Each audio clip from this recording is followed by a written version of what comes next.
Highs நஞ்சசோனா. இன்னைக்கு நம்ம எத பத்தி பார்க்க போறோம் அப்படின்னு பார்த்தீங்கன்னா, பாஜக ஹிந்து மதத்தை வைத்து தான் ஜெயிக்குதுன்னும், திமுக தான் பரந்தூர்ல விமான நிலையம் வருவதற்கு முக்கிய காரணம்னும் தளபதி விஜய் அண்ணா சொல்லியிருக்கிறாங்க. இதுல ஹைலைட் ஆன விஷயம் என்ன அப்படின்னு பார்த்தீங்கன்னா, திமுகவையும், பாஜகவையும் 100% எதிர்க்கிற கட்சிய தான் எங்களுடைய கூட்டணி கட்சியா இருக்கும் அப்படிங்கிறது மாதிரி சொல்லியிருந்தாங்க. இத பார்க்கும்போது ஒருவேளை சீமான் அண்ணாவா இருக்குமோ?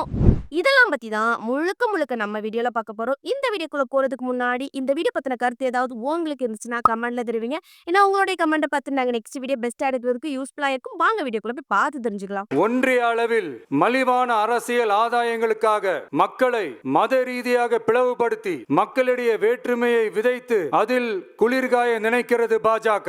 அவர்களின் இந்த விஷமத்தனமான வேலைகள் வேறு எங்கு வேண்டுமானாலும் எடுபடலாம், ஆனால் தமிழகத்தில் ஒருபோதும் எடுபடாது. அதாவது இதுல விஜய்னா என்ன சொல்ல வராங்க அப்படின்னு பாத்தீங்கன்னா, பிஜேபி ஹிந்து மதத்தை திணிச்சுதான் அவங்க இதுவரைக்குமே எலெக்ஷன்ல ஜெயிச்சுட்டு வராங்க அப்படிங்கிற மாதிரி சொல்றாங்க. இப்போ பிஜேபி ஹிந்து மதத்தை வச்சுதான் ஜெயிச்சுக்கிட்டு வராங்களா அப்படின்னு பார்த்தோம்னா, 2025 கணக்குப்படி இந்தியால மொத்த மக்கள் தொகை எத்தனை அப்படின்னு பாத்தீங்கன்னா 146 கோடி மக்கள் இருக்கிறாங்க. சரியா? அதுல ஹிந்துக்கள் மட்டும் 114 கோடி இருக்கிறாங்க. அதுவும் இந்தியால மட்டும். சரியா? அடுத்தது முஸ்லிம்கள் 20 கோடி இருக்கிறாங்க.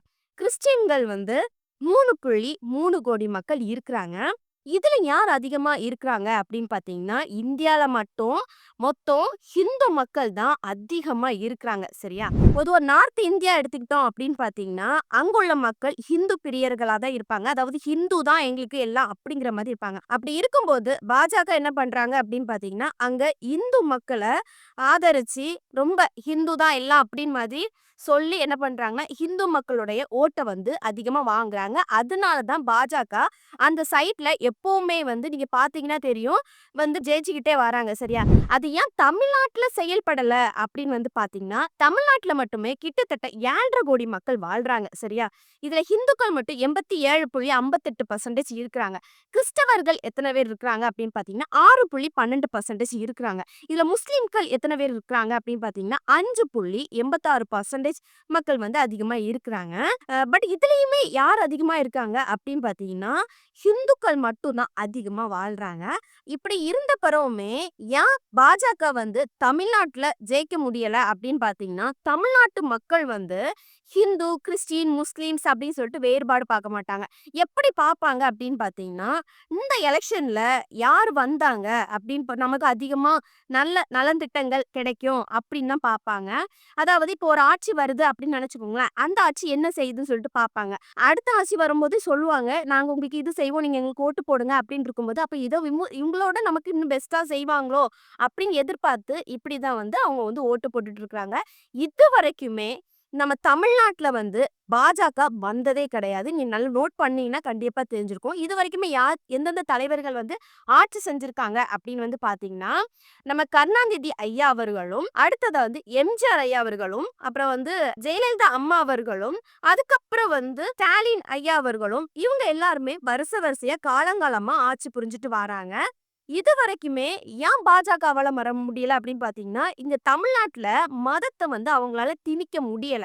அதனால மட்டுமே தான் அவங்களால இந்த தமிழ்நாட்டுல ஜெயிக்க முடியல. ஆனா தமிழ்நாட்டு மக்கள் என்னைக்குமே மதம் சார்ந்து ஓட்டு போட மாட்டாங்க.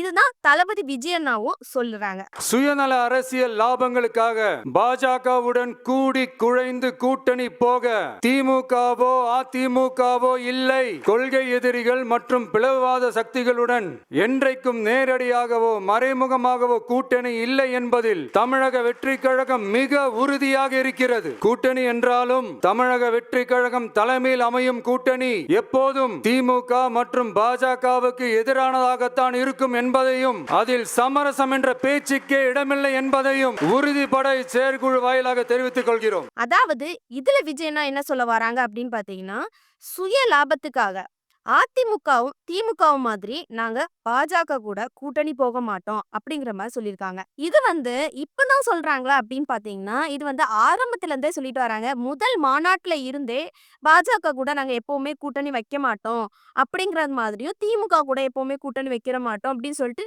ஃபுல்லா அந்த டைம்ல இருந்து இப்போ வரைக்குமே சொல்லிட்டு வராங்க தளபதி விஜய் அண்ணா. அதாவது இதுல ஒரு ஹைலைட்டான விஷயம் ஒண்ணு சொல்லியிருந்தாங்க. என்ன அப்படின்னு பாத்தீங்கன்னா, தமிழக வெற்றி கழகம் யாரு கூடயாவது கூட்டு சேருதோ அப்படின்னா, திமுகவையோ, பாஜகவையோ 100% எதிர்க்கிற கட்சி கூட தான் கூட்டணி வைப்போம் அப்படிங்கிற மாதிரி சொல்லியிருக்காங்க.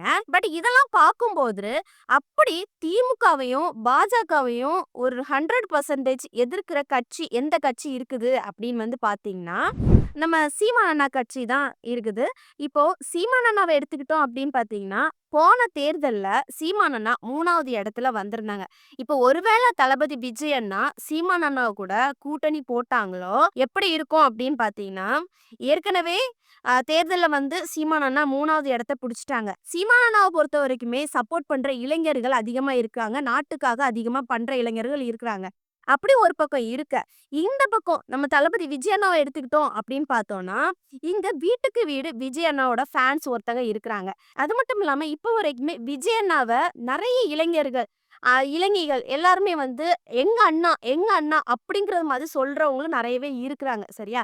அப்போ இவங்க 2 பேருமே கூட்டணி அமைச்சோம் அப்படின்னு பார்த்தீங்கன்னா, கண்டிப்பா இனி வர தேர்தல்ல அவங்க வெற்றி பெறதுக்கு வாய்ப்பு அதிகமாவே இருக்குது. ஒரு கிட்டத்தட்ட 10, 15 வருஷத்துக்கு இவங்க ஆட்சிய யாராலுமே வந்து பறிக்க முடியாது. பரந்தூர் விமான நிலைய பிரச்சனை தொடர்பா பரந்தூர் பகுதியில விவசாய நிலங்களை அழிச்சிட்டு புது ஏர்போர்ட் கட்டுறதுக்கு எதிர்ப்பு தெரிவிச்சு அந்த பகுதியில இருக்கிற பொதுமக்களும் விவசாயிகளும் வருஷ கணக்கா போராடிக்கிட்டு இருக்கிறாங்க. போராட்டத்துல அவங்கள தமிழக வெற்றி கழகம் சார்பா நான் போய் பார்த்தேன். அதுக்கு அடுத்த நாளே மக்கள் பாதிக்காத வண்ணம் விமான நிலையம் அமைக்கப்படும்னு உங்க கவர்மெண்ட் சார்பா ஒரு விளக்க அறிக்கை வந்துச்சு. அந்த ஸ்டேட்மெண்ட்ல 1005 குடும்பங்கள் மட்டுமே பரந்தூரில் வசிப்பதால் விமான நிலையம் வந்தா பெரிய பாதிப்பு இருக்காதுன்ற மாதிரி சொல்லி இருந்தாங்க.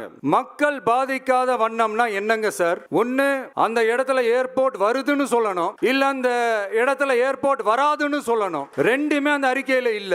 வெறும் 1005 குடும்பங்கள்னா உங்களுக்கு அவ்வளவு சாதாரணமா போச்சா சிஎம் சார்? அப்புறம் எப்படி சார் நீங்க உங்களை மக்களின் முதல்வர்னு நான் கூசாம சொல்றீங்க? இப்போ ஆனா உன்னான எல்லா அரசியல் கட்சி தலைவர்களும் வந்து பரந்தூர் விமான நிலையத்தை வந்து பேச ஆரம்பிச்சுறாங்க.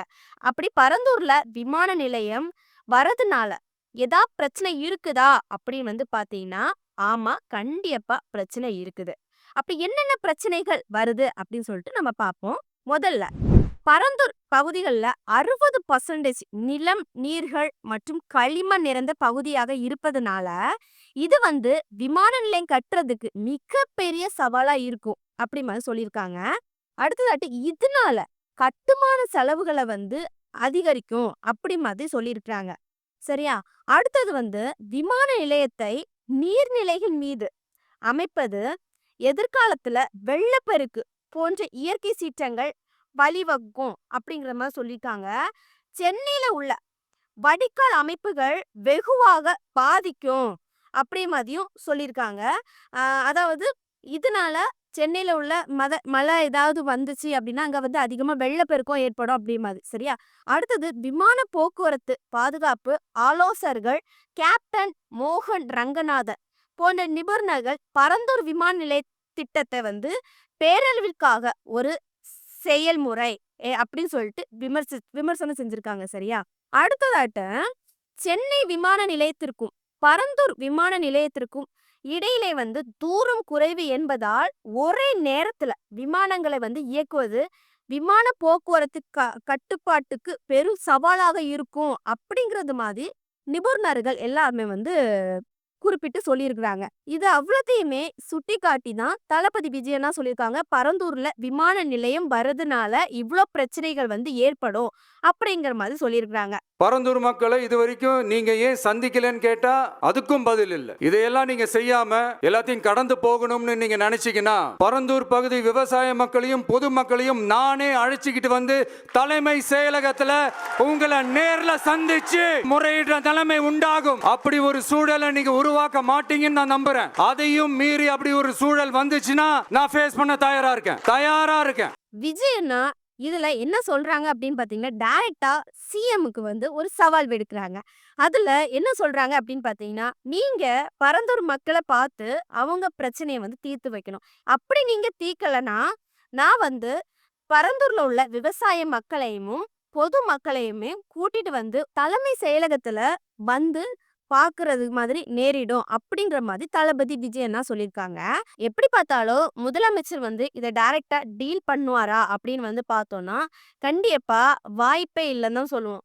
ஏன் அப்படின்னு பார்த்தீங்கன்னா, முதலமைச்சர் இதை தீர்த்து வச்சாங்க அப்படின்னு வந்து பார்த்தோம்னா எல்லா மக்களுமே என்ன சொல்லுவாங்கன்னா, விஜய் அண்ணா எங்களுக்காண்டி வந்து நின்னு குரல் கொடுத்தாங்க.